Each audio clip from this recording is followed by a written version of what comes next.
Hello everybody, welcome back to another episode of Decoding the Unknown. As always, I'm your host Simon, one of my writers, in this case Danny. Thank you, Danny. Script: Elvis Presley lives, the conspiracy theory that will not die. Well, maybe we can finally kill it in this episode, Danny, because it's obviously nonsense, isn't it? Let's just jump in. If you're new here, the 4 minutes I've never read this before, we're going to read it and explore it together, dear audience. Let's go.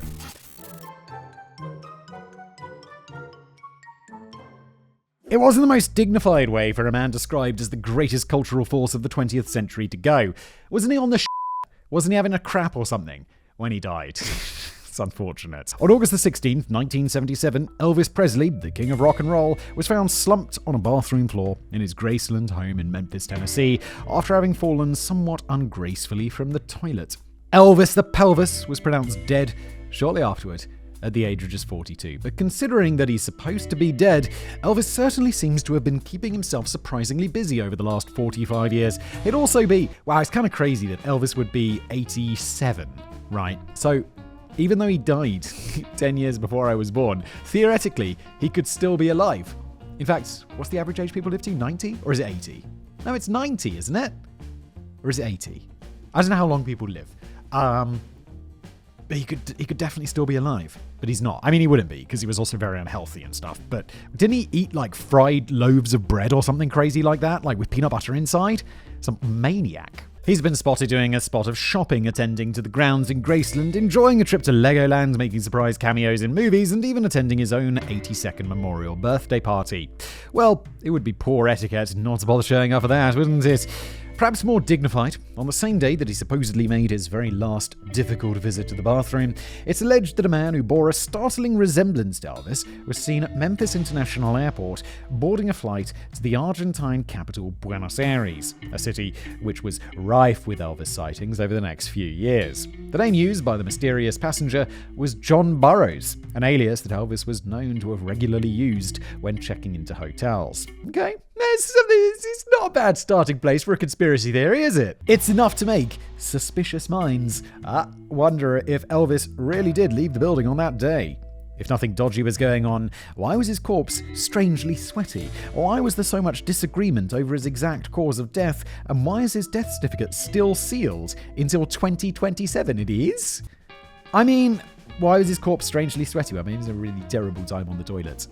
I'd imagine he's just taking a crap and it's like really, he's like straining, he's getting all sweaty, and then his brain gives a little bit, there's like, he has a stroke or whatever, or a bleed in his brain and dies. Just before we continue with today's video, it's brought to you by the fantastic folks over at Forio. Have you ever wondered how to keep your skin feeling as fresh and as radiant as you feel inside?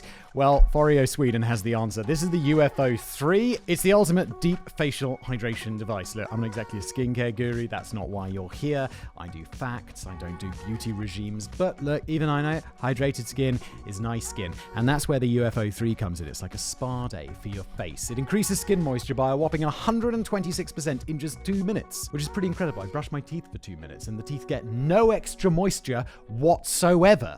But UFO 3 does exactly that. In fact, it's clinically proven to reduce the appearance of wrinkles in just 1 week. Well, the UFO 3 combines warming thermotherapy, cooling cryotherapy, and full-spectrum LED light therapy to give you the ultimate skincare experience. Plus, there's an easy mode, so you just press the button and you're good to go. You can also customize your skincare routine with the Forio app that guides you through treatments, making your skincare routine a breeze. Forio have a special offer for you. Click the link below to get a 30% discount on the UFO 3, and if you use the code unknown10, you'll get an additional 10% discount, which is nice. Don't wait, because this offer is only for the first 50 people. Trust me, you don't want to miss out. Your skin will thank you. And now back to today's video. And could it be that Elvis is either still in hiding from the mafia, or was quietly replaced by his identical twin brother, or took on a new role and identity of singing pastor Bob Joyce from Arkansas? No spoilers, but I can already confirm that at least one of these theories isn't true. I think they're all not true, Danny. It's probably what we're going to find out, isn't it? Promised Land. I've only ever seen one Elvis tribute act, and even that was entirely accidental. Well, it wasn't a proper Elvis show. It was more a kind of a talent competition in which anyone was welcome to take to the stage and try and entertain the crowd for a few minutes. I was hoping to get up there myself and perform my acclaimed sock puppet reenactment of the crucifixion of Christ, but I chickened out at the last minute. It's like hilarious and disrespectful, Danny. The other guy was braver than me, though. He jumped onto the stage in his white jumpsuit, they always wear the white jumpsuit, and mumbled along to an Elvis song, although the performance largely seemed to consist of him just going, ah, every few seconds. He did not win the contest. I can never do this. I'll be too embarrassed. It's like, however this is, whatever this is, it's always cringe. It struck me afterwards that for all I know, I might have just glimpsed the real Elvis. He does seem to get around quite a bit, although I'm not sure his travels would ever extend to this grotty old pub in Rotherham. But it stands to reason that if Elvis was ever considering a post-death career, then working as an Elvis impersonator would probably make perfect sense. He did have a pretty unusual career, even back when he was alive, and maybe it's not quite as consistently successful as some people seem to remember. Now, don't get me wrong, one of the most influential artists of all time who began a rock and roll revolution has probably done more to transform the shape of popular music than anybody else in history. As John Lennon once noted, before Elvis, there was nothing. And once again, John Lennon, you're wrong, because there was lots of music before Elvis. Didn't Elvis famously take, like, what was it? It was called, like, roll and rocking or rock and roller music before Elvis came along. And I can't really remember, but didn't he just make it popular with white people? Isn't that, like, Elvis's thing? Like, John Lennon, there was definitely music before Elvis. John Lennon, he always seems to be such a... And it's not about ancient history. Even today, Elvis still holds an impressive amount of world records, including the most certified gold and platinum albums, the most singles and albums to chart on Billboard, and the most convincing demonstration of a lip curl ever seen. Didn't Taylor Swift just overtake one of Elvis's records? Like longest time in the charts or something like that. You know what's weird? I don't know if I think I know any of Taylor Swift's music, but Taylor Swift seems like a legend. Like anything I ever read about Taylor Swift, she's up to something awesome. Like, there was something to do with her records. Everyone's probably like way more familiar on like Taylor Swift lore than I am. But didn't she have some dispute with one of her early record labels? So she's just like, F you, I'm just going to go into the studio, record all the songs exactly the same again, and that means they're different and they're mine. And then she releases them herself. And I'm just like, that is the ultimate middle finger. So yeah, I don't know. Whenever I read something like that, it's always like, Taylor Swift's up to some cool shit. Isn't that like the sweetest thing ever? According to the Recording Industry Association of America, Elvis has sold over 146 million albums, although this only puts him third in the all-time list, behind the Beatles in pole position with 183 million sales, and for reasons that I can't even fathom to begin, Garth Brooks in second place with 157 million. I'm embarrassed to say, I don't know who the Garth Brooks is. Who is Garth Brooks? How is he sold more? Who did we have in third? Elvis? Garth Brooks, American country singer. Oh my God, I can't believe that the third most popular recording artist of all time I'd never heard of. I thought Garth... What's that? Who's Garth? Isn't there some Garth from like a famous movie? I feel like there's some old stoner movie with some dude called Garth. Wayne's World, yes! That's right! That's the only Garth I know. Second place, 157 million. Okay. So that's more than like Michael Jackson, Coldplay, like all of these giant bands and artists. Garth Brooks, who I'd never heard of. It's like people only do things because they get paid. And that's just really sad. Yet in a career that spans 1956 until his fake death in 1977, there were plenty of ups and downs, and arguably there were more downs than ups. His 1956 breakout single, Heartbreak Hotel, may not have been the very first rock and roll single, but it's widely considered to be the record that introduced and defined the genre to the masses when it first topped the charts. This was followed up by an intense few years of glorious success as both a performer and a prolific movie star, although not everyone was a fan of the rebellious bad boy persona and the suggestive hip swiveling. Legendary US broadcaster Ed Sullivan described the performances of Elvis as unfit for family viewing, whilst the New York Times observed, popular music has reached its lowest depths in the grunt and groin antics of one Elvis Presley. Oh, the New York Times, whoever this would be so disappointed by today. Oh, it's got so much more extreme. But which way did you think the world was heading? Elvis, who rotates his pelvis, gave an exhibition that was vulgar, tinged with the kind of animalism that should be confined to dives and bordellos. These shameless displays of vulgarity were put on hold for a couple of years when Elvis was quite cheerfully drafted into military service in 1958.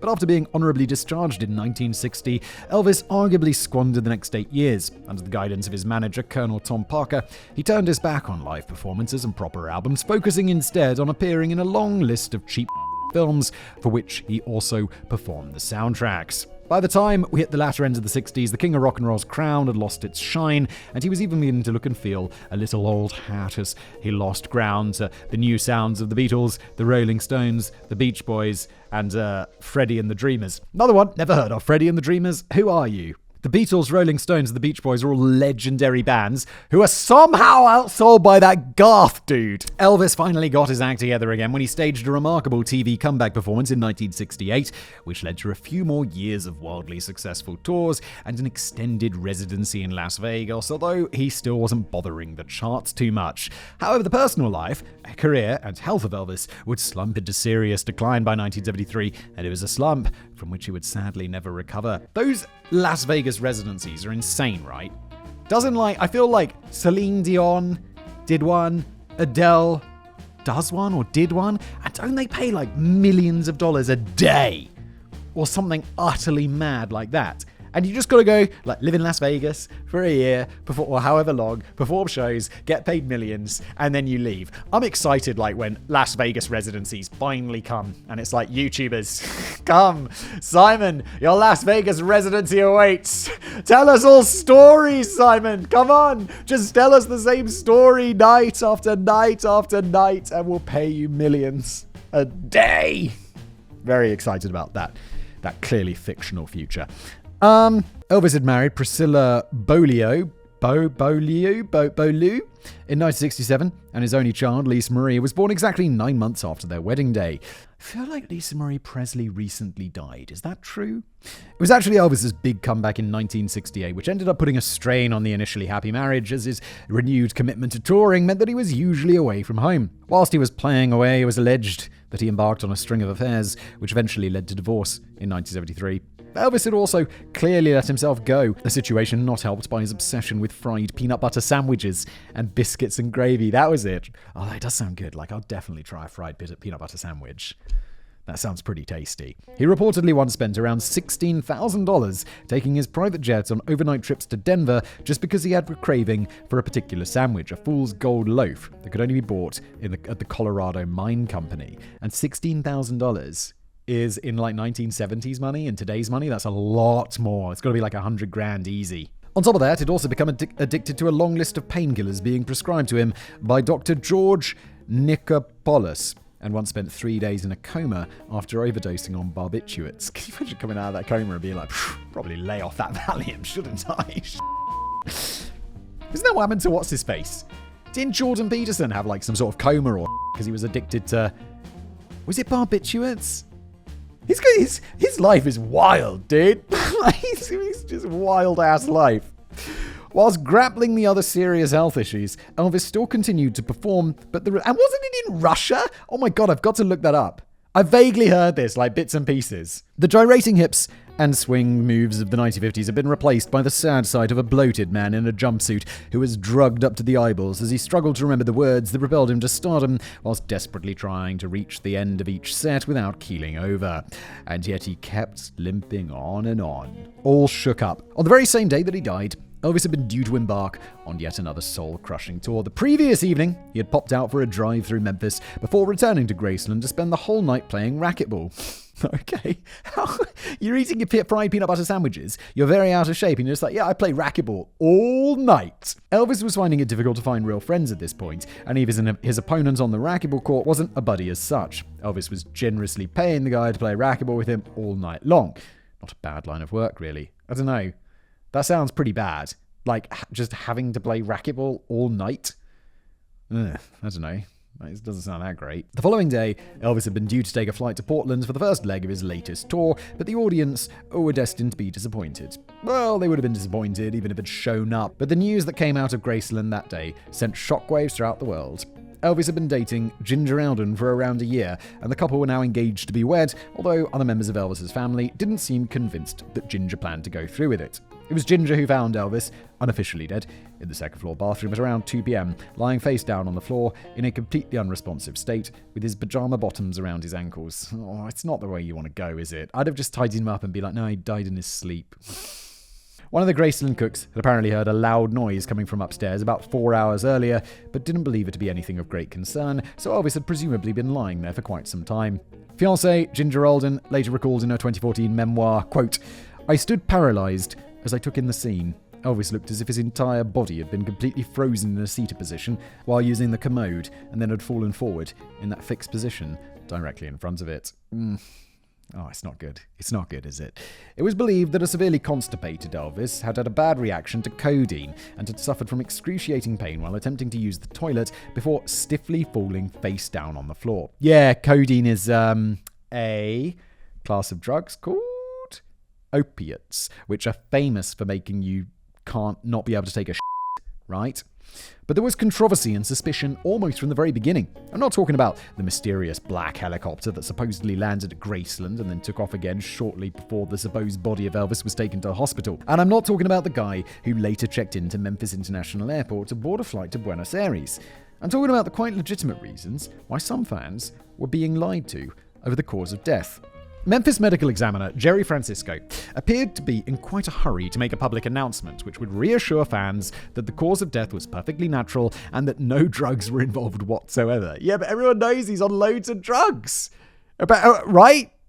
Didn't we already well establish that? Just one day after Elvis died, Francisco issued a statement to the press which revealed that his tentative ruling for the immediate cause of death was cardiac arrhythmia. He went on to stress that any prescription drugs taken by Elvis would certainly not have been a contributing factor. He's like just covering for his mate, allegedly, in my opinion. Shortly afterwards, Jerry Francisco's medical examiner report went into a little more detail, concluding that Presley had the clogged arteries of an 80-year-old man and that he died from hypertensive heart disease associated with atherosclerotic heart disease. Yeah. I mean, look, dude, if you're eating like fried peanut butter sandwiches, I mean, come on, that's kind of where you expect to go.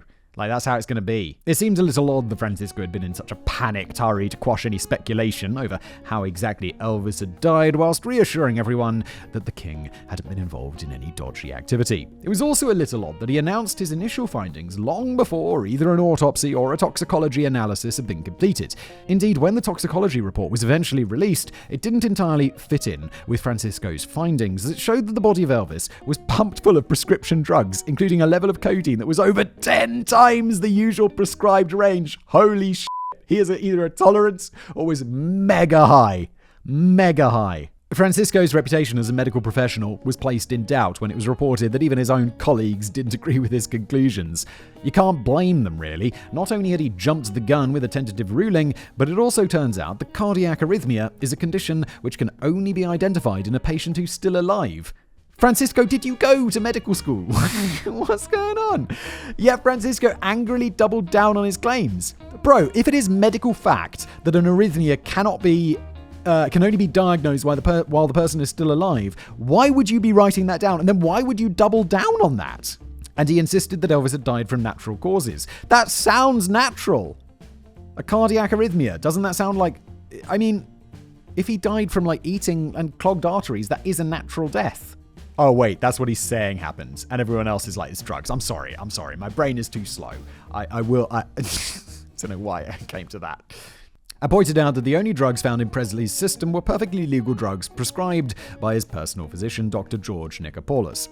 Not everyone was happy with this controversial and slightly dubious handling, and of course this naturally fueled theories that Jerry Francisco, and perhaps even higher authorities, were trying to cover something up. The family of Elvis certainly seemed keen to get a second opinion when they later requested a private autopsy.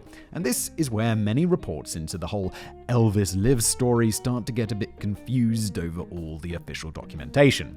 Quite a few sources will confidently tell you that the official death certificate was released shortly after the king's passing, and this backed up Francisco's not wholly convincing claim that Elvis died from heart disease and that drugs had nothing to do with it.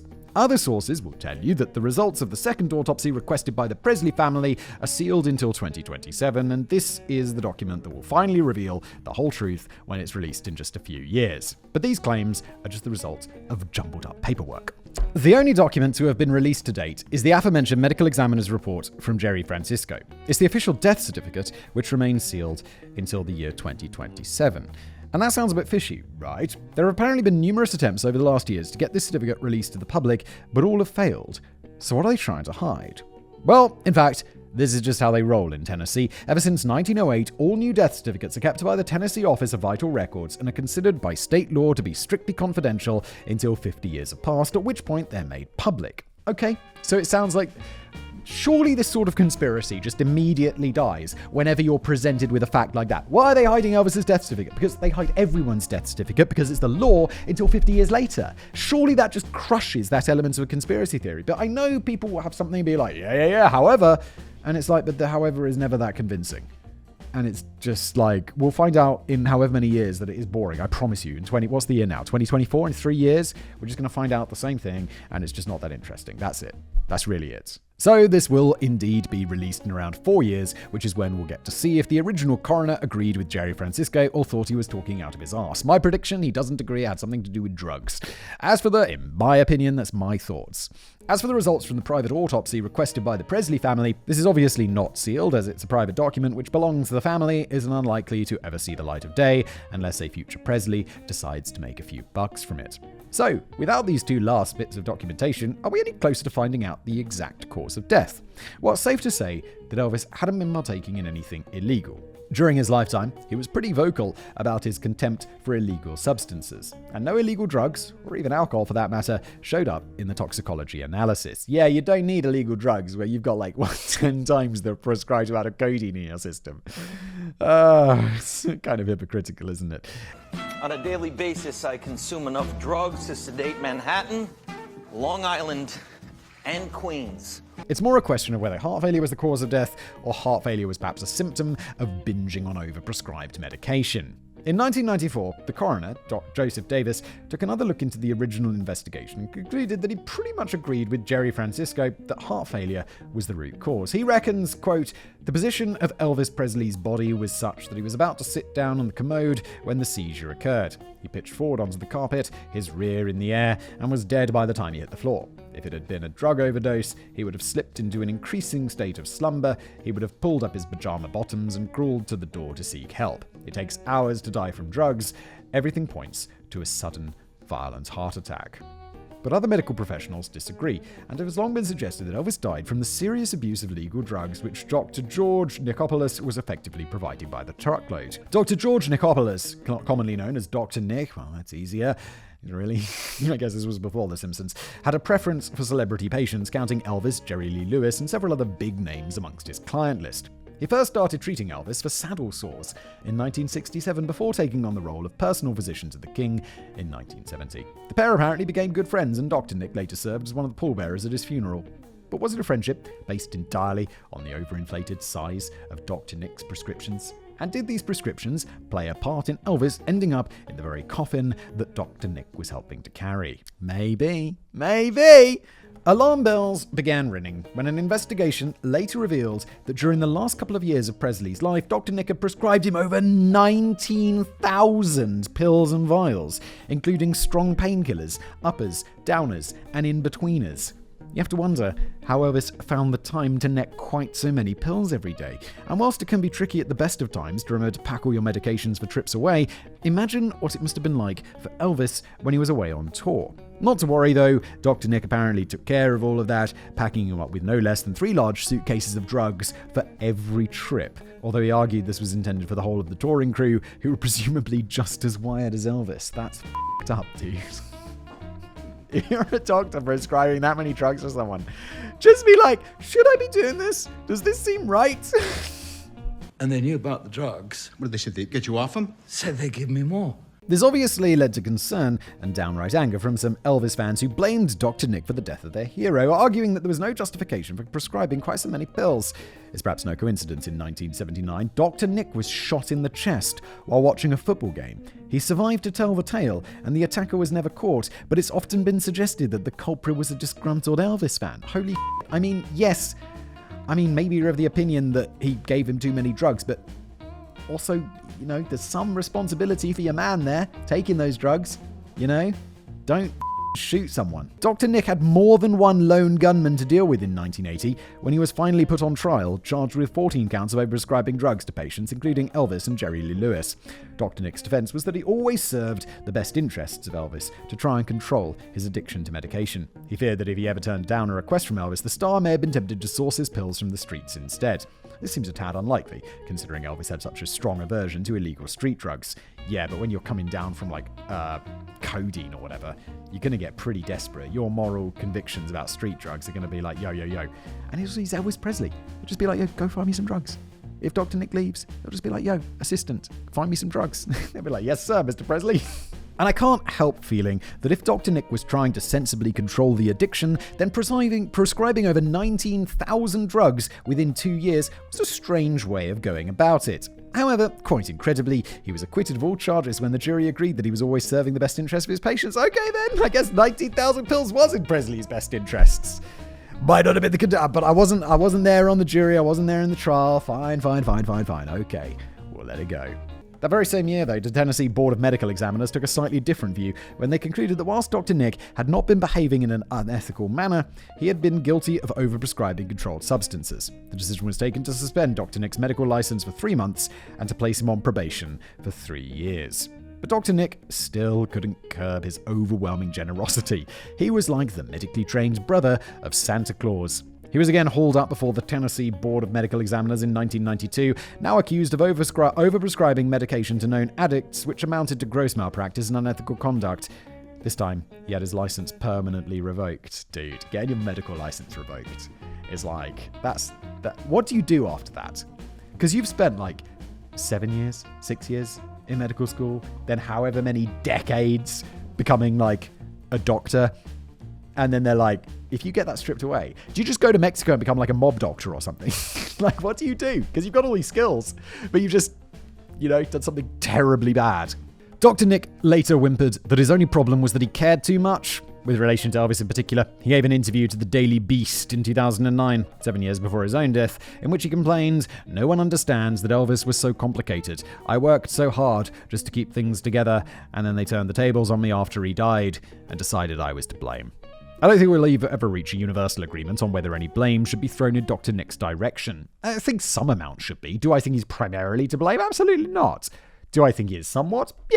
Yeah, okay. It's true that Jerry Francisco's mad rush to make a statement on the cause of death now seems like a deliberate attempt to close down any speculation or controversy relating to drugs, and it's possible that he may have been acting on behalf of the family who were keen to preserve the reputation of Elvis and hide any association with drug addiction, legal or otherwise. But ironically, it was probably the shifty and unconvincing nature of these early arguments that ignited a great deal of immediate speculation of a cover-up. Let's face it, Elvis was not in the healthiest shape in 1977 anyway, and it was only a matter of time before all those fried peanut butter sandwiches began to bite back. But whilst he was already suffering from a long list of ailments, which may have been leading him to inevitable early grave, you can't help wondering if popping 19,000 pills throughout the last couple of years of his life, given to him on tap by a doctor who was later banned for gross malpractice, might just have given Elvis a fast track to the cemetery. Yeah, like I say, I think it definitely played a role, if not the primary role. Return to sender. The very next day, Elvis died. His father, Vernon, agreed to allow mourners to pay their respects by filing past the open casket in Graceland. Well, a tiny percentage of mourners anyway. The open casket was only on view for a couple of hours, and it's reported that as many as 75,000 fans descended on Memphis to get a glimpse of the body in the casket, which turned out to be a problem, as only 16,000 of them were able to get to bed for the night before every single hotel in the city was fully booked, and the majority of them would be in for a disappointment anyway. Only a few thousand mourners were able to file past the casket before the time slot expired, and the Graceland doors were shut to the public. Well, that's 4,000 people, or however many it was, a few thousand, who saw his dead body. So I don't think he's alive, no. Was it open casket? Did I say that? Yeah. Glimpse his body. America's weird with the open caskets. It's a cultural thing that did not cross the pond. One guy who probably didn't need to join the queue to get a view of the open casket was Elvis Presley's cousin Billy Mann. But he abused his privilege by accepting an $18,000 bribe from National Enquirer magazine to take a sneaky photograph of the body with a miniature camera. That's around $90,000 in today's money. Holy shit. That's a lot of money for a little photo, isn't it? The subsequent photograph was plastered on the cover of the next edition of the magazine, which went on to become the biggest selling issue in history, shifting over 6.5 million copies. It's not clear why Billy Mann would have stooped so low, although he may just have been strapped for cash and feeling a bit pissed off that he didn't get a name check in the will. Not many people did, to be fair, not even his fiancée, Ginger Alden. Yeah, I got no problem with that. I mean, it's not a bribe, it's a payment. Like, why would you say it's a bribe? $18,000 bribe to take a photo? It's just like, yo, can you sneak in? You're in there, right? Take a picture. And he'd be like, yeah, I'm kind of broke. Elvis was rich, but he didn't leave me any money. I could use like $90,000 in today's money. Yeah, let's go. Only 3 people were named in the will. They were his daughter, Lisa Marie, father Vernon, and Elvis's beloved grandmother, Minnie Mae. Within the space of just a couple of years, the latter 2 would pass away, leaving the entire estate in the hands of 11-year-old Lisa Marie. But was it a bit harsh that Elvis's fiancée didn't get a cut? Vernon had his doubts that she ever really intended to marry his son, and as he sniffily pointed out to the press, Ginger has already gotten her share of gifts from Elvis. Meanwhile, Vernon's brother, known to Elvis as Uncle Vesta, had a little more to say on the matter when he revealed that Ginger had been banned from entering Graceland. He said she couldn't get in here on her own to save her life. She can go to the grave by calling and asking. Anytime she comes to the gate, I've got to call Vernon and okay it. He later gave the pretty harsh assessment, we're not interested in her. She took advantage of Elvis's name. Ginger Alden is dead now, as far as the family is concerned.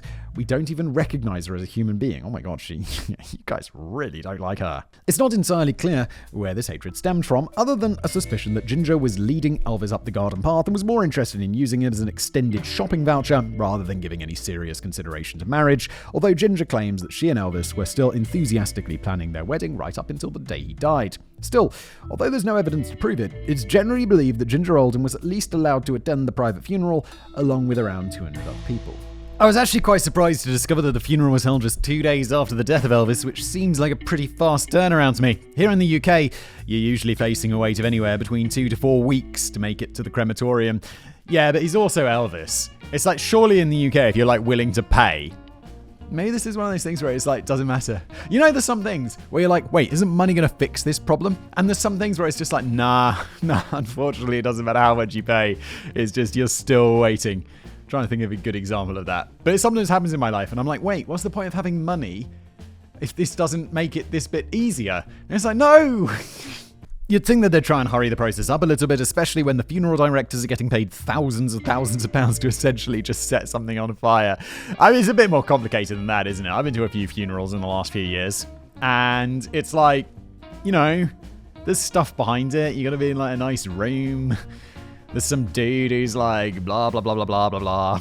Stuff like this. You know, that happens. I think maybe I could just set up Simon's Discount Crematorium. We just have like a giant bonfire and it's just like constantly going. And you just come round, you throw your loved ones on there, you say a few words, and then you bugger off and just, I don't know, 100 quid. Easy. But even though there was clearly no mucking about in burying Elvis, there was still enough time within those 2 days for fresh rumours to emerge regarding the body. It's true enough that the face of Elvis does seem surprisingly thin on that famous $18,000 photograph snapped by his cousin. Oh, right, yeah, the guy who got paid. I was like, wait, that sounds like $90,000 or whatever. In fact, he looks more like the young Elvis from his 50s heyday than the heavily bloated Elvis seen in the last photographs taken of him alive in 1977. Well, isn't that like one of the reasons it takes a while? Although this only took 2 days. Isn't there someone down in the thing? I've seen like 6 Feet Under. It's like American funeral directors. It's like there's an open casket funeral, so there's someone in there like prettying up the body. You know, in that show, it's like, oh, he's got horrible facial disfigurement, but they're like, gonna work my magic on that. This could potentially be down to the sterling work carried out by the Undertaker on smartening up the body before making it presentable to the public. Exactly. While some of the fluid buildup may have naturally drained from the body during the embalming procedure, it's also possible that the National Enquirer's retouch artist, Robert Stevens, may have gotten a little carried away in his efforts to make Elvis look good in the death photograph. Some of the people who caught a glimpse of Elvis in the open casket have suggested that the face looks significantly different to the one slapped on the cover of the National Enquirer. But for other mourners who filed, did they really put a photo of his dead body? on the front of a magazine? If I put a photo of a dead body on a YouTube thumbnail, that video would be removed so fast. But other mourners who file past the casket have suggested that they saw something that didn't seem quite right. Elvis was sweating. Although it looked a bit sweaty during those final years, you would think, like, someone who looks sweaty, it's like, I don't know, I feel like that's one of the things, if you see someone who's just like constantly a bit sweaty, you're like, oh, death be coming for you. You know, it's just like, if you're just sweating, even though you shouldn't be, that's not healthy. That can't, like, I don't know anything about medicine. There's someone who's just sweaty for no reason. It's like, uh-oh. You'd expected Elvis to calm down a bit with the excessive perspiration by the time his body was put in the casket. I wasn't exactly sure where this sweaty corpse theory was heading. Was it being suggested that Elvis was still alive when he was posing in the casket and he had started to feel the heat? And did this explain why the casket was only on show for a couple of hours, as this was deemed the maximum length of time that Elvis could lie motionless before he got a craving for another fried peanut butter sandwich? Of course not. That would clearly be preposterous. Wait, is this... Some people are really going to believe this, aren't they? It doesn't sound that outrageous, like someone faking their own death. Just, like, sit perfectly still in a casket for, like, 2 hours. Just to convince people. And then they put the lid down, and they shuffle you away behind a curtain or whatever, and then you're like, hop, how'd I get? And onto a plane to Ecuador or wherever. The conspiracy theorists have instead suggested that the answer can be found in the coffin that was being carried during the funeral the following day. It was observed that the pallbearers, including of course Dr. Nick, were visibly struggling with the weight of the copper coffin, which some have estimated was in the region of 900 pounds. Isn't that like 500 kilos? That's a big old coffin, and Elvis is a big old boy. We know that Elvis put on a bit of weight during his final years, but surely he hadn't put on that much, so why was the coffin so heavy? Well, it's obvious, really. The coffin contains an elaborate dry ice cooling system, which was designed to stop the waxwork dummy of Elvis from melting. Yes, the supposed corpse was actually just a wax model, and the had very nearly hit the fan on the previous day when the dummy had started melting in the open casket, giving the impression that Elvis was sweating. Well, if that was the case, why not just do the funeral in an air-conditioned room and just turn the air conditioning down? It's not that complicated. It's only got to be there for 2 hours, and then just shut the thing, and boom, no one is just, that's it. It's just a waxy thing in there, done. You'd just have air conditioning, wouldn't you? To avoid that happening again on the day of the funeral, the coffin had been kitted out with a swishy soundproof cooling system which would help mop the waxwork dummy's brow. We've only really got the words of a few supposed unnamed witnesses to go on here, and I would bet my last jar of pickled onions that nobody actually saw a corpse sweating in the open casket. And it could also just be that he was a bit shiny. I don't know, like the funeral directors, they touched him up with some makeup or whatever, and that they didn't do a perfect job and he's just a little bit shiny, you know? That's okay. People can be a bit shiny if they're close to death. As for the super heavy coffin on the day of the funeral, it was probably a fair bit heavier than most, as it was made from solid copper rather than sheet copper, and it would have been a fairly hefty thing to try and lift when it was completely empty. Why copper? Like, why not just wood or whatever? Like, copper, isn't that like a material that's actually useful and quite expensive? Like, I understand, like, I don't know, do it in silver or whatever, because it's like, yeah, it's pretty expensive, but it's also like not, I don't know, maybe there's many uses for silver that I just don't know, but copper is like used in wires and everything. It's an excellent conductor, right? And it's quite expensive. I think I've told this story before. Someone stole the like copper, no, I was having a house. I bought a house and it was being renovated. And someone came round when we weren't living there and nicked the bloody copper, what's it called? Like a window ledge, but outside. Like windowsill, but outside, you know, where sometimes they're lined with copper.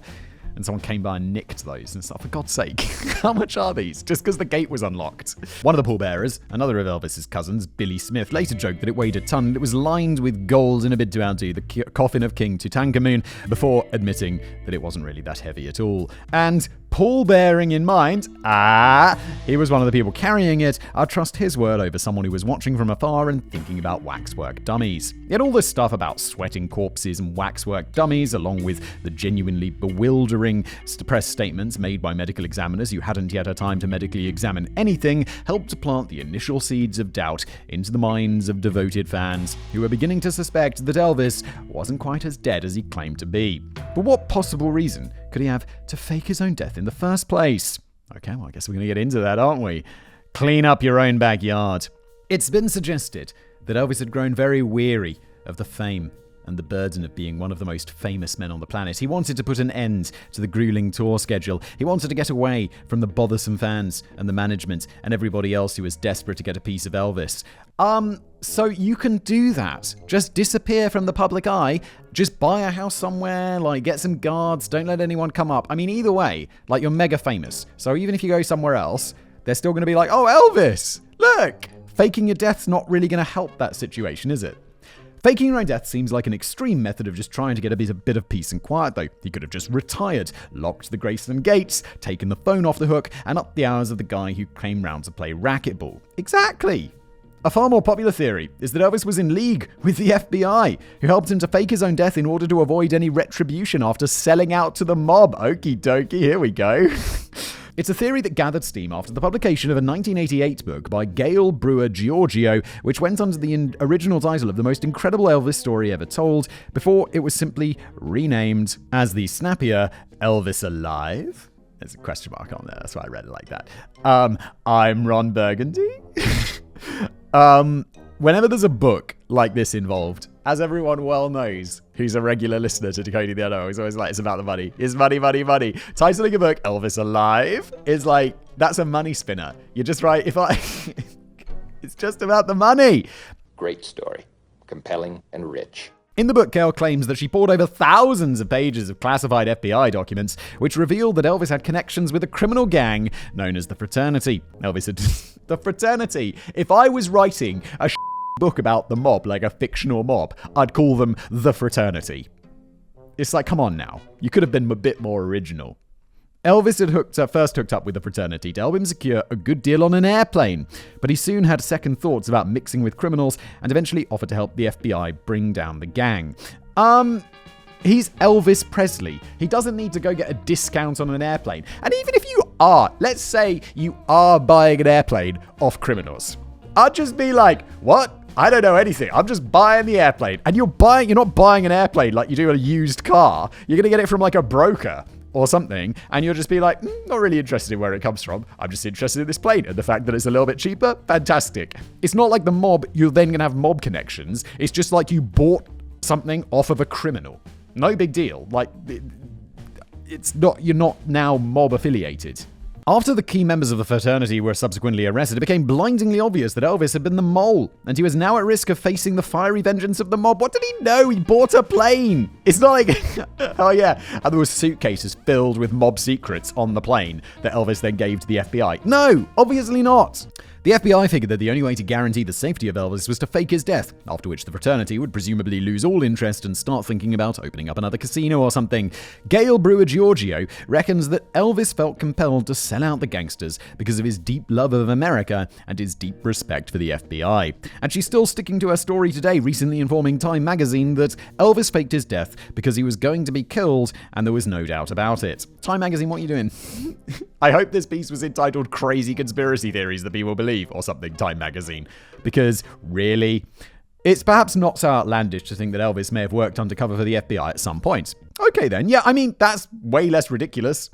According to some sources, Elvis was either an honorary member of the Federal Bureau of Narcotics and Dangerous Drugs, or he was a fully fledged secret agent working for the FBI. And while I initially scoffed at such a notion, it turns out there's at least a grain of truth to the first claim. In 1970, Elvis wrote a meandering letter to President Richard Nixon in the hope of setting up a meeting. Throughout the letter, Elvis expressed his concern over illegal drug abuse on the streets, useless hippies, communist brainwashing techniques, and even the success of the Beatles, whom he accused of fueling a new trend of anti-Americanism. Chill, Elvis. It's like you don't like a little competition from over the pond, do you, Elvis? Come on now. Paul McCartney was actually a little pissed off when he heard about that. The band had previously enjoyed a friendly relationship with Elvis, who had regularly performed these anti-American Beatles songs during his own live shows. McCartney revealed, "I feel a bit betrayed. The great joke was that we were taking illegal drugs." Elogram to him. Paul McCartney's still alive. Who are the two Beatles who are dead? The one who got shot, John Lennon, George Harrison, and then Ringo Starr and Paul McCartney still alive as of the recording. That's a fair point, Paul, although it might not have been the real Paul McCartney who said those words. It was more likely his lookalike imposter Billy Shears, but that's a whole other kettle of walruses. Yeah, we covered the whole Paul McCartney being replaced by a body double thing. It was just as ridiculous as this. Elvis was now offering his services to the president as a federal agent at large who would be able to send a positive message to his legion of fans and wipe out the drug culture that was sweeping the United States of America. I always thought, like, secret agent and celebrity don't go hand in hand. And then I remember I made a video about, like, how spying works. And it was like, oh no, like, celebrities are actually pretty good spies because no one thinks they're going to be a spy. Even though they're, like, super famous and stuff and immediately recognizable, unlike you imagine, like, James Bond. But it's like, no, pretty good because they can just go places and do things and everyone's like, oh, it's just this guy, while a spy. But it sounds as if all he really wanted was a badge. Apparently, Elvis was mad for official badges and he was keen to add some kind of federal agent badge to his collection. Elvis got a brief meeting with President Nixon at the White House, an encounter which Nixon himself reportedly found to be incredibly awkward. But more importantly, he was also awarded his shiny new badge, which described Elvis as a special assistant to the Federal Bureau of Narcotics and Dangerous Drugs. Of course, it was a meaningless title, which Nixon just made up to appease Elvis, who never actually worked for any federal bureau in his life. It was a dead good badge, though. But going back to the FBI angle, it's certainly true that the FBI did keep files on Elvis between 1956 and 1980, which referenced how the singer had been targeted by criminals during numerous attempts at extortion. Yeah, he's super famous. Of course, there's going to be something going on around him. We know this because 760 of them were released to the public, and not one of them mentions any hint of Elvis working undercover to bring down a criminal organization or faking his own death for his own safety. So, where was the author, Gail Brewer Giorgio, getting her classified FBI documents from? Let me guess. Nobody knows. Let me guess. Allegedly, maybe, in my opinion, she made it up. Well, we have no idea. We could just take her word for it that she knows what she's talking about, but she's come up with so much more blatant rubbish since then that you can't blame people for being a little bit skeptical. Gail later released the audio of a telephone conversation she supposedly had with the real Elvis Presley in 1988. Yes, the voice on the end sounds a little bit like Elvis, but it also sounds a bit like Nicolas Cage, and potentially millions of other people. She also claimed, as recently as 2019, that she had dug up the official death certificate of Elvis Presley and was astonished to find that the signature at the bottom was from Elvis himself. What? This is insane, though. That, like, someone faking their own death, they're going to think about that. They're not going to be like, oh yeah, I'll just sign this myself after, certifying my own death. That would be an insane thing to do.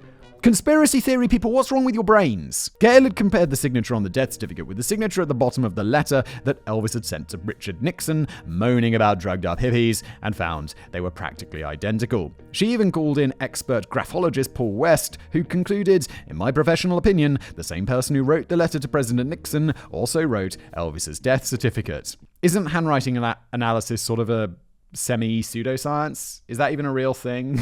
Why exactly a person attempting to fake his own death would choose to sign his own death certificate is beyond me. Me too, Danny. It's insane. But again, Gail forgets to mention how exactly she got a hold of the death certificate, which is still being kept under lock and key by the Tennessee Office of Vital Records. I can only assume that she sourced it the same way she sourced all of those thousands of classified FBI documents that nobody else in the world knows about. Yeah. I'll let you draw your own conclusion about that, dear audience. You know what mine and Danny's conclusion is. It's interesting to note that before she got so obsessed with Elvis, Gail Brewer Giorgio wrote a 1978 novel called Orion, which told a fictional story of a massively popular singer from the South who faked his own death to hide away from the horrors of fame and get a bit of privacy. Oh my god, is Gail doing my actual, often on this show? It's almost become, I feel insane bringing it up again. But it's like, yo, if you want a fiction book to sell really well, just tell people that it's non-fiction. Boom! You don't even have to write particularly well. She later claimed that a publisher inexplicably began to recall all copies of the novel, leading to the author suspecting that it bore much too much similarity to the genuine case of Elvis Presley's fake death, and this is where she seemed to lose the plot altogether. But for the record, there's no evidence that she ever uncovered any genuine official documentation, and there's nothing else to connect Elvis to any FBI plot to fake his own death to escape retribution from a criminal organization that he helped to stitch up good and proper. So, this leaves us without any clear or logical motive as to why Elvis would want to go to all the bother of setting up his own funeral unless he just quite fancied attending the service and grabbing some of the nibbles while he was still alive. Does sound like he'd like those nibbles, though. Greedy, greedy. What's the nibbles? Mini fried peanut butter sandwiches. But just because we can't currently comprehend a motive, that doesn't necessarily mean that he didn't do it. The king moves his hips in mysterious ways. And just like every other great conspiracy theory involving the cover-up of an earth-shattering secret, which must never be revealed at any cost, the perpetrator was certainly happy enough to leave behind fun clues. Double trouble. If we fast forward to 1988, we might be able to hear an unusual song being played on the radio for the first time. Yeah, didn't they just... There was the Beatles. They used, like, AI to repair some old tape or something from, like, some Beatles recording that they couldn't make until now. And I was like, ooh, a new Beatles song. How timely. But I was like, yeah, let's give this new Beatles song a new listen. And a listen. And I was like, oh, it's a bit rubbish. I don't know, I was just like, it's not very good. I didn't really like it. I don't know what the critics said about it, but I didn't like it.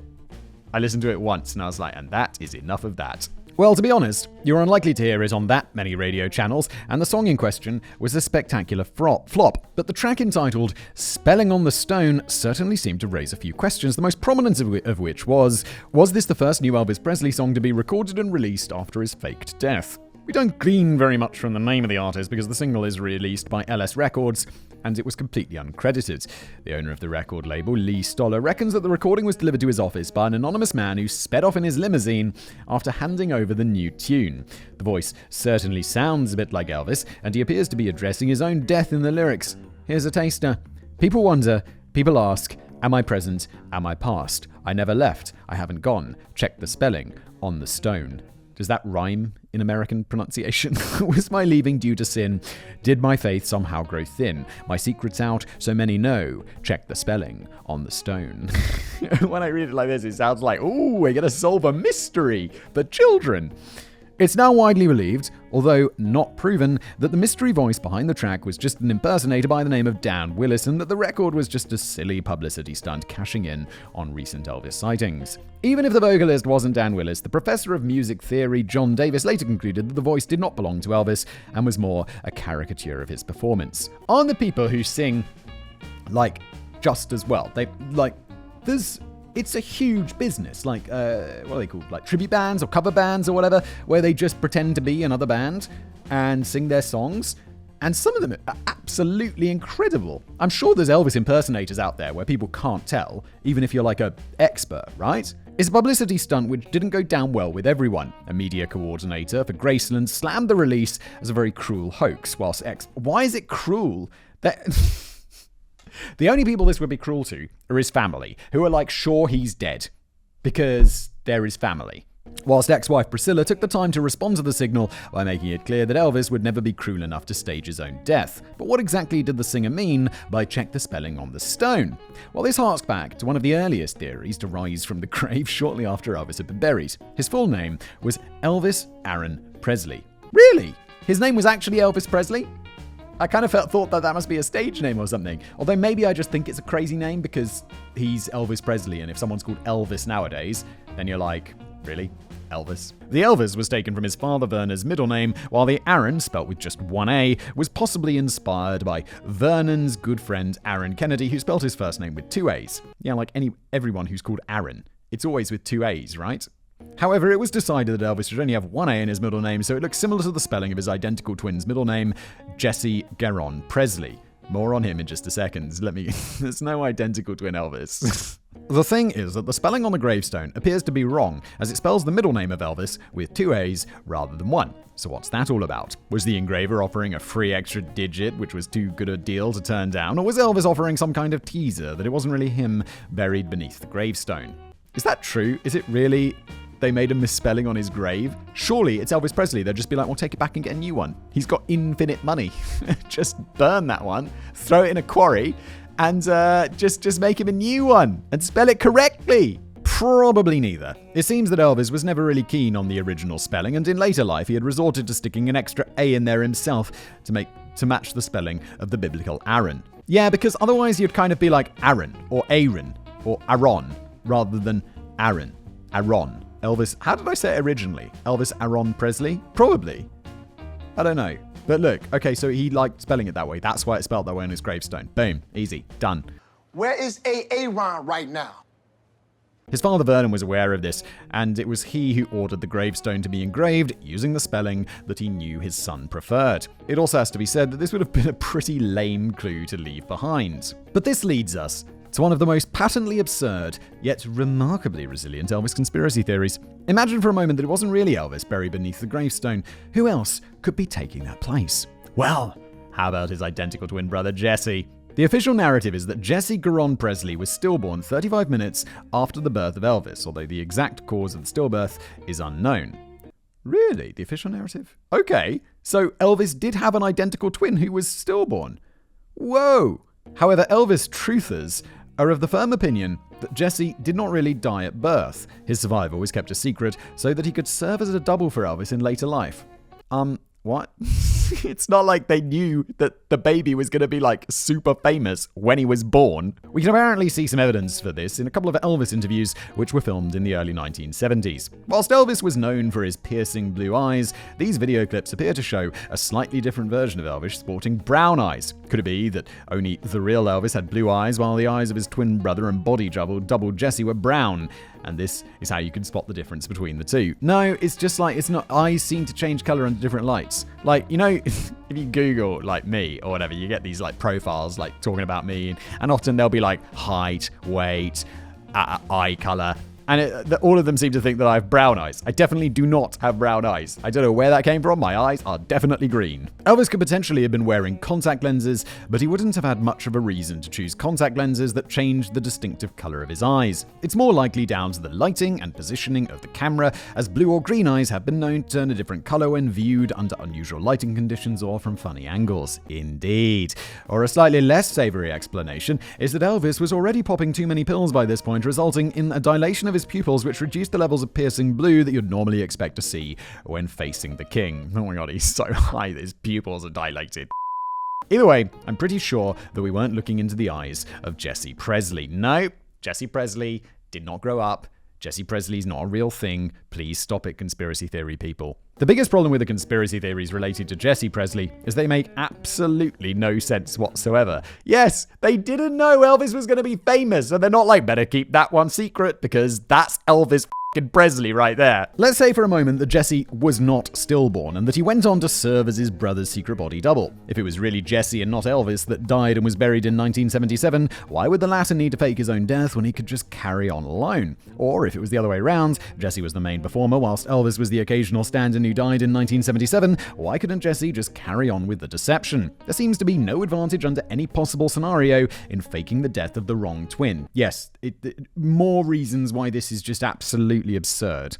Of course, the silliest point of all is that Elvis's parents could never have known at the time of Elvis's birth that he would grow up to be the most famous and influential solo recording artist in history, so the macabre idea of pretending that the other identical twin died just in case Elvis ever required a body double in the future is obviously just completely bonkers, unless they had a particularly good intuition about this sort of thing. It's like, no. Yeah, maybe, like, as someone grows up, you can be like, oh, that guy's gonna, you know, he's gonna be famous someday. And you're probably wrong, but, you know, you could get that vibe. Not from a baby. One weird side note about all of this regards a cenotaph for Jesse Presley, which was placed on the grounds of Graceland. This is not the actual grave. The Presley family were extremely poor when Jesse was stillborn, and so he was buried in a shoebox beneath a small blank stone in Priceville Memorial Gardens in Tupelo. Oh, that's sad. I don't like that. Some fans have questioned why Elvis didn't move Jesse's modest and largely forgotten grave to Graceland, but that is surely an intensely personal decision, and I can see why Elvis may have leaned toward the idea of letting Jesse rest in peace rather than trying to dig up his fragile shoebox for the sake of a flashier spot. 100%. Like, I would not do that. I'll be like, sure, let's build a memorial, but don't go digging up a baby's body. That's weird. Installing a new cenotaph memorial in Graceland was clearly his preferred option. Good, I agree. Well done, Elvis. But for reasons that have never been explained, the cenotaph manages to spell Jesse's first name wrong, putting an extra I before the final E. It's possible that Elvis was simply not aware of the correct spelling, but it does seem a bit peculiar that both the Presley twins seem to have acquired extra digits in their names after their deaths.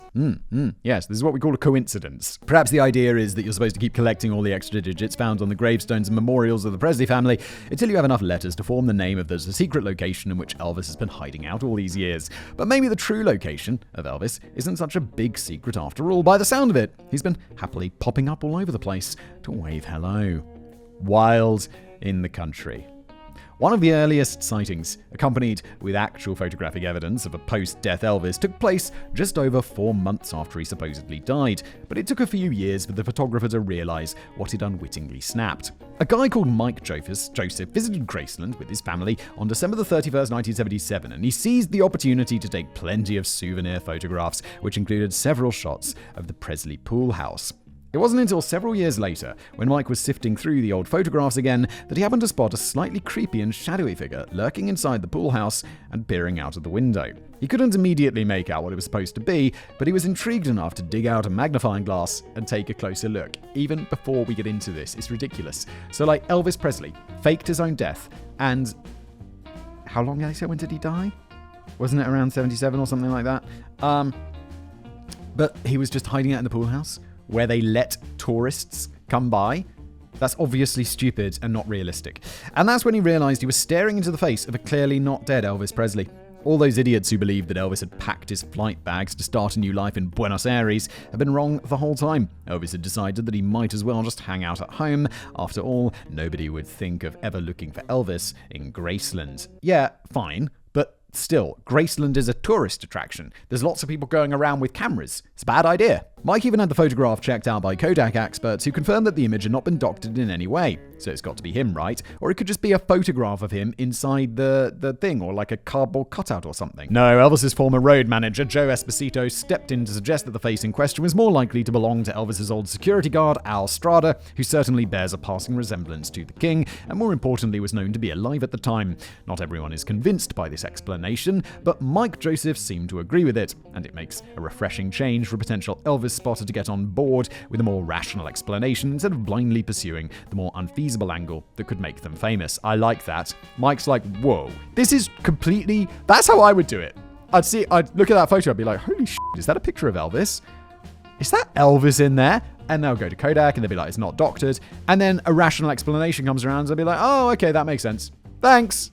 Done. Mystery solved. If Elvis really had wanted to settle down into a new secret life, I reckon he would have at least made the effort to move out of his mansion so that Graceland could be transformed into a money-spinning entertainment complex while he kept his head down elsewhere. Is Graceland still a thing? Can you still go to Graceland and see all of this stuff? It's kind of like, it's been a long time, but people still love Elvis. A city that often pops up as a credible location for a post-death Elvis is Kalamazoo in the southwest region of Michigan, where there have been multiple Elvis sightings since 1988. In fact, it's often been suggested that it's an open secret among the residents of Kalamazoo, who largely protect him from the media and just give him a cheeky wink whenever they happen to wander past him. No. If that many people are in on it, it's only a matter of time before it comes out. Like, the more people who know a secret, the more likely it is that that secret's going to be revealed, that it just approaches like one after so many years go by. It's like, come on. However, Louise Welling from Vicksburg, Mississippi, didn't appear to know the secret code when she spotted Elvis during a visit to Kalamazoo and immediately went blabbing to the local newspaper, the Commercial Express. And here's the funny thing, though. The Commercial Express wasn't remotely interested in publishing her story.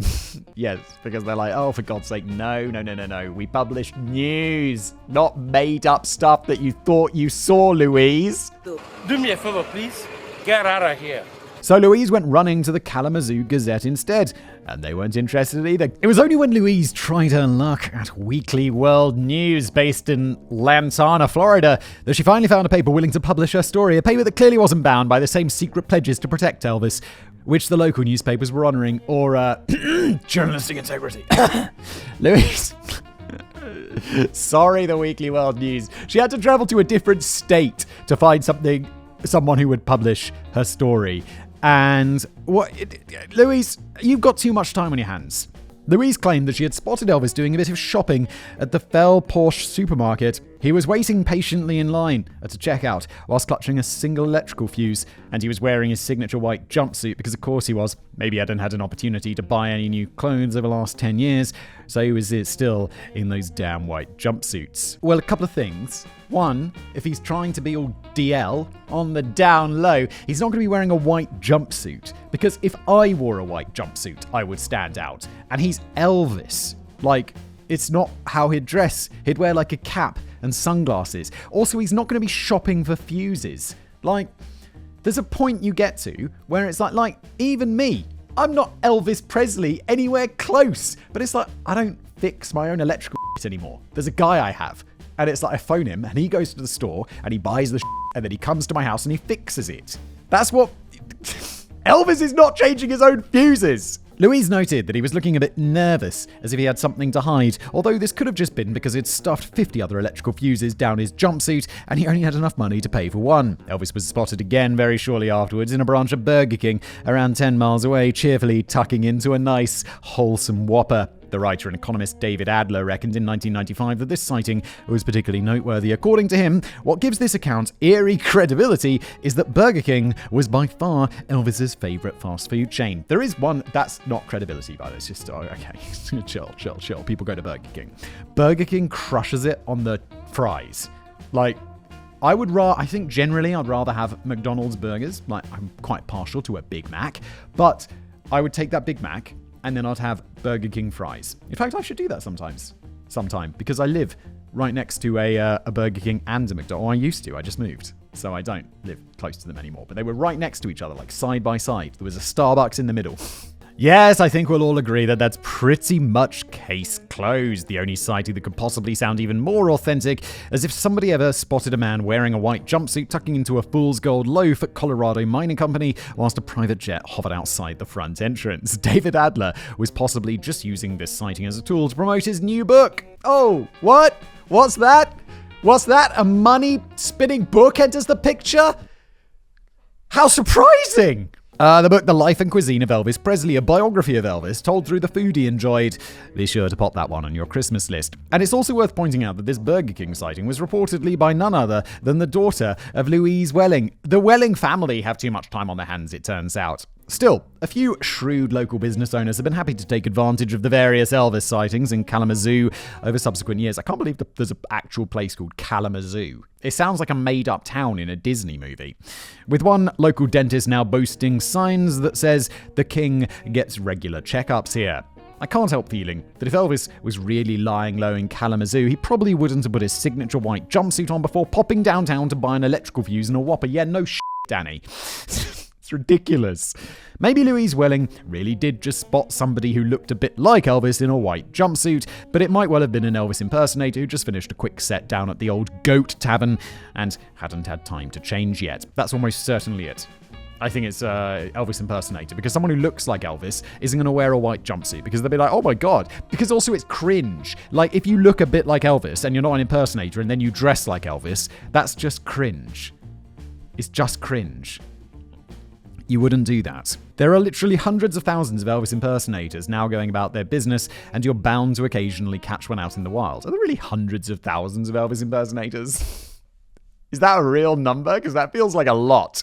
And they're quite easy to spot because the vast majority of them don't even bother to try and emulate the young, sharply dressed, hip-gyrating Elvis of the 50s. It's much easier to emulate the overweight Elvis of the late 70s, who could just about squeeze into a jumpsuit without keeling over if somebody helped him with the zip. Yeah, someone's like, which Elvis do you want to impersonate? The one where you got to go to the gym all the time, or the one where you could just get fat? I'd be like, I want to be Fat Elvis!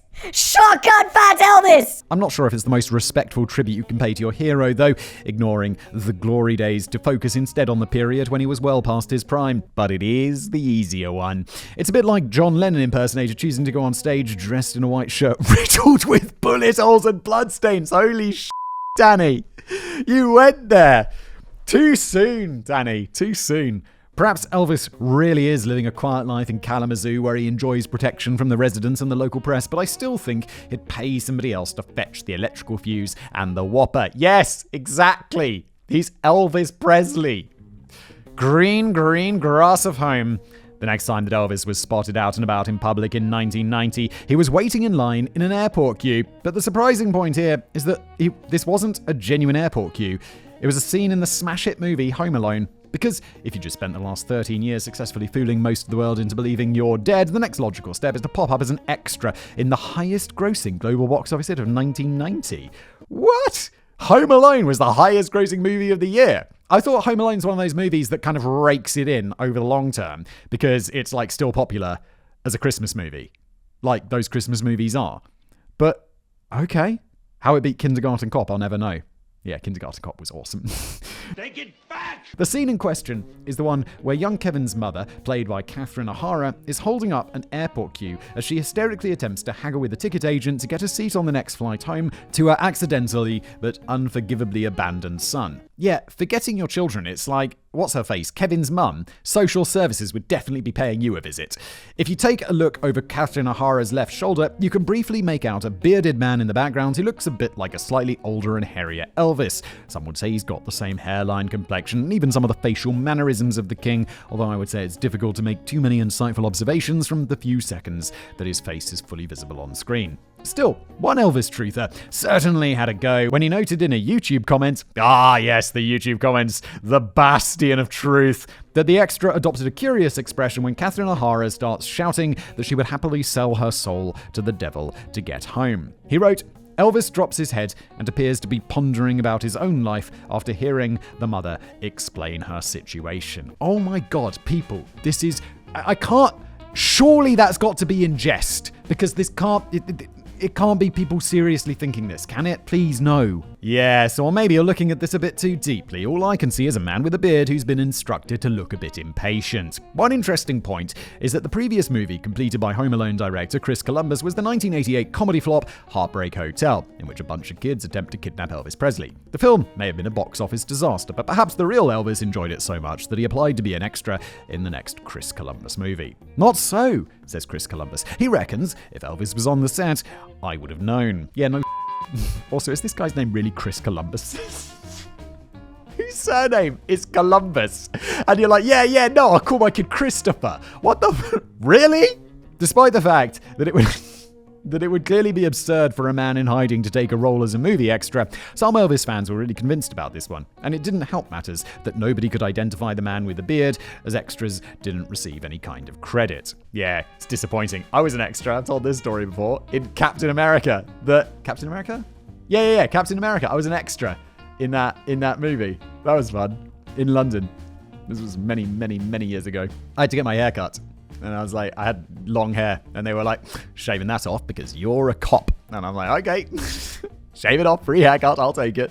It was only within the last few years that sterling detective work from researcher and myth debunker Kenny Biddle finally confirmed the man's identity as the late Gary Grott, who had also appeared as an extra in a number of other Chris Columbus movies. Some Elvis truthers still weren't buying it though. Gary's own wife left a comment on a debunking video to politely announce, yes, sorry guys, this is my deceased husband Gary. I didn't want to ruin your hope. This provoked one angry fan into responding with, you are wrong, so stop spreading this stupid propaganda. You're a disgusting excuse for a person. Holy shit. She was trying to be nice. She's like, I just didn't want to burst the bubble. And this guy's like, You and your dead husband, you pieces of chill. I'm beginning to think that some people are taking this way too seriously.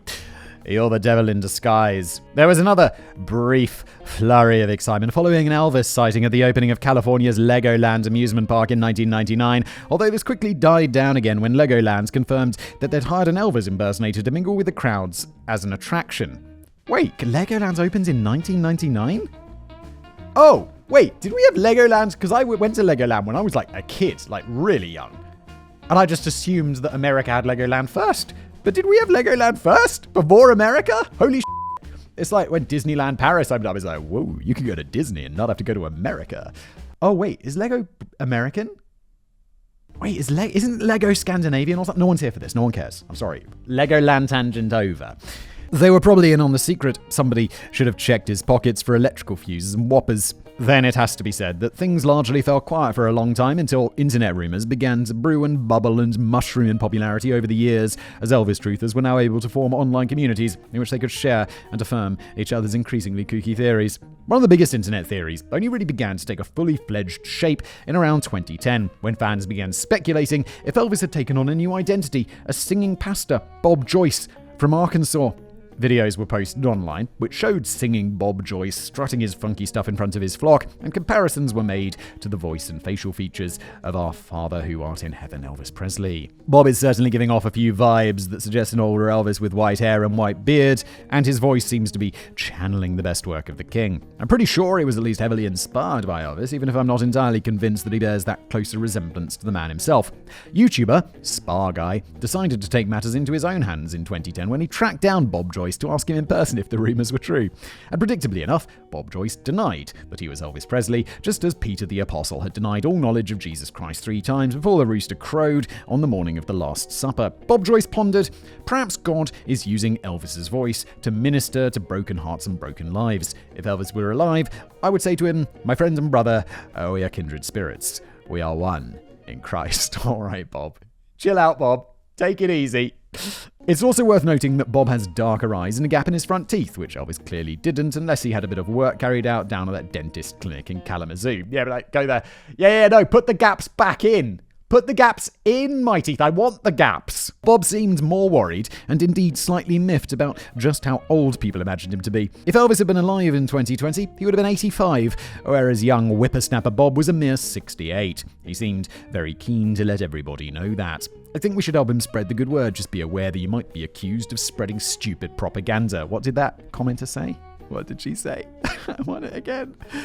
You don't want to be a disgusting excuse of a person. Moving back to 2015, a fascinating story from the website Empire News generated a flurry of fresh interest from the Elvis Lives movement when the site reported a major exclusive scoop.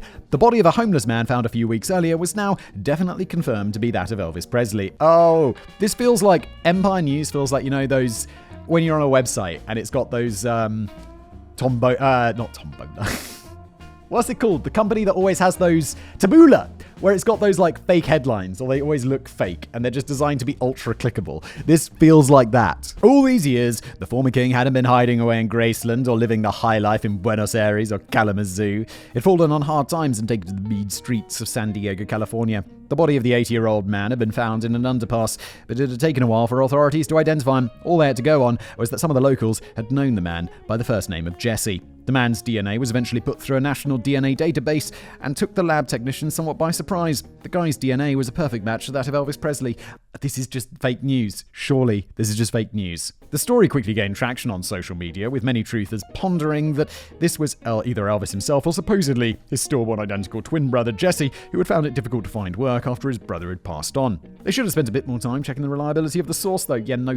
Admittedly, this story is a little strange to decipher as it's not particularly funny or satirical, but it was originally posted by Empire News, who regularly post completely fictional stories for shits and giggles, or at least for entertainment purposes only. This is just this clicking bullshit.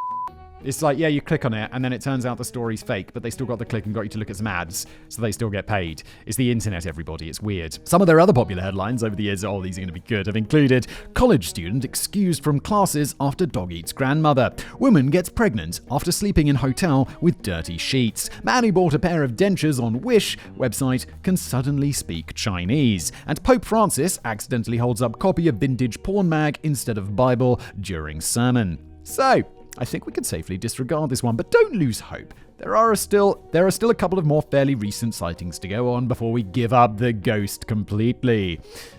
Baby, let's play house.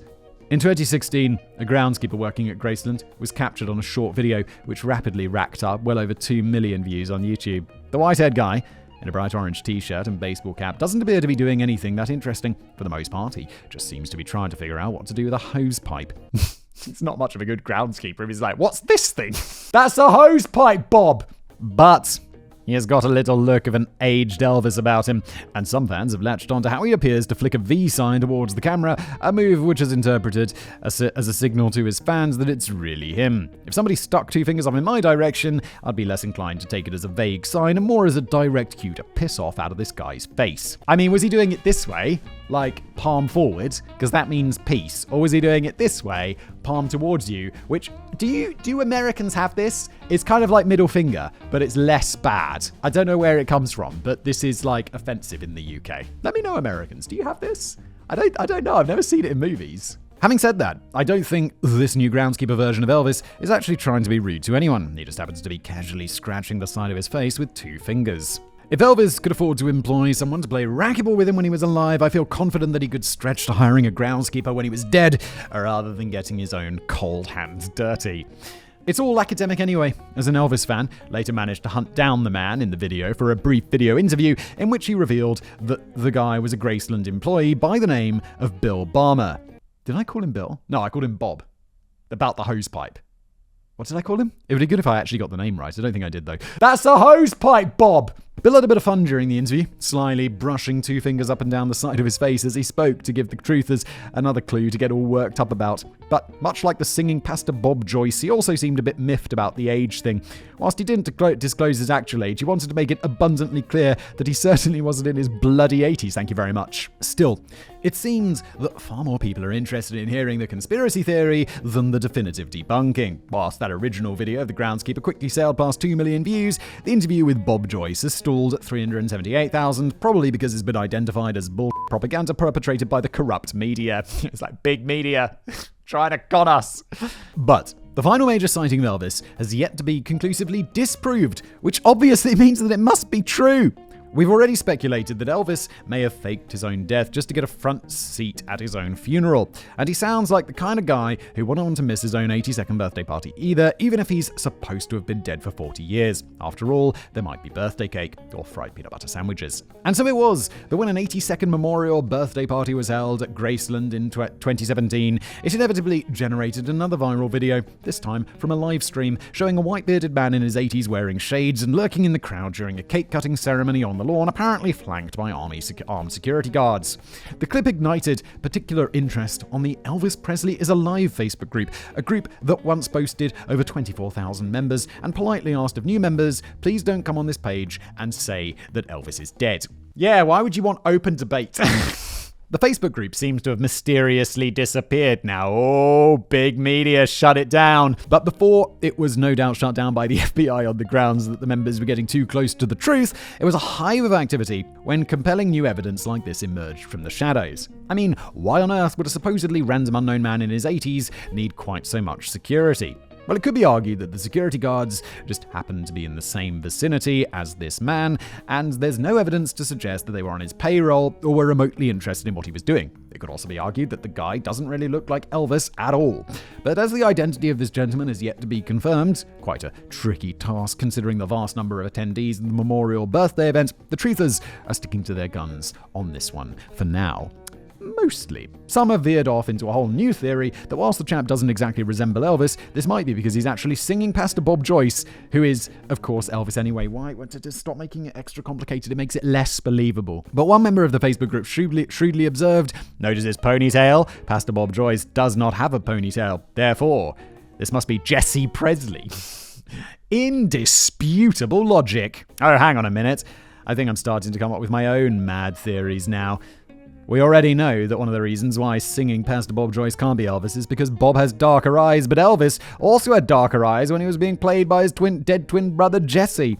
So it's a no-brainer when you think about it. Singing Pastor Bob Joyce isn't Elvis at all, he's Jesse Presley. And he turns up to the memorial event to quietly celebrate his own birthday whilst paying respects to his twin brother. He may also have hoped to have a word with someone about getting the name corrected on his own cenotaph. It's all beginning to make sense in my mind now.